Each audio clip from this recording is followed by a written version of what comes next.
గుంటూరు నుంచి మనం బ్రేకింగ్ చూస్తున్నాం. గుంటూరు జిల్లా మంగళగిరిలో భారీ దోపిడీ జరిగింది.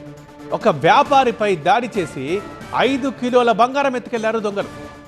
విజయవాడ నుంచి మంగళగిరికి ఆ వ్యాపారి బైక్ పై వెళ్తున్నాడు. 5 కిలోల బంగారం తీసుకొని ఆ టైంలో అటాక్ జరిగింది.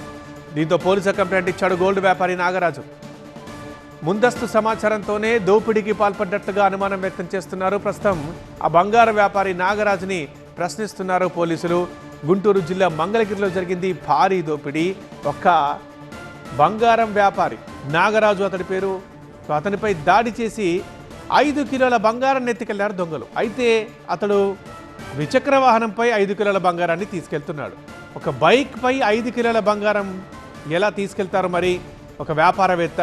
అసలు ఏం జరిగింది అని ఇక ప్రశ్నిస్తున్నారు పోలీసులు ఆ గోల్డ్ వ్యాపారి నాగరాజుని. తెలిసిన వాళ్ళే ప్రీ ప్లాన్డ్గా ఇది చేసుంటారు, ఖచ్చితంగా దీన్ని బయట పెడతామని చెప్తున్నారు పోలీసులు. ఇక తెలియాల్సి ఉంది మరి 5 కిలోల బంగారం ఆ వ్యాపారి అది ఎవరిది, ఎక్కడి నుంచి ఎక్కడికి తీసుకెళ్తున్నాడు, దట్టు స్కూటీలో. మనం స్క్రీన్ మీద చూస్తున్నాం, స్కూటీలో 5 కిలోల బంగారం అంటే జనరల్గా ఎవరు తీసుకెళ్లరు. ఏం జరిగింది పూర్తిగా వివరాలు తెలుసుకుంటున్నారు పోలీసులు.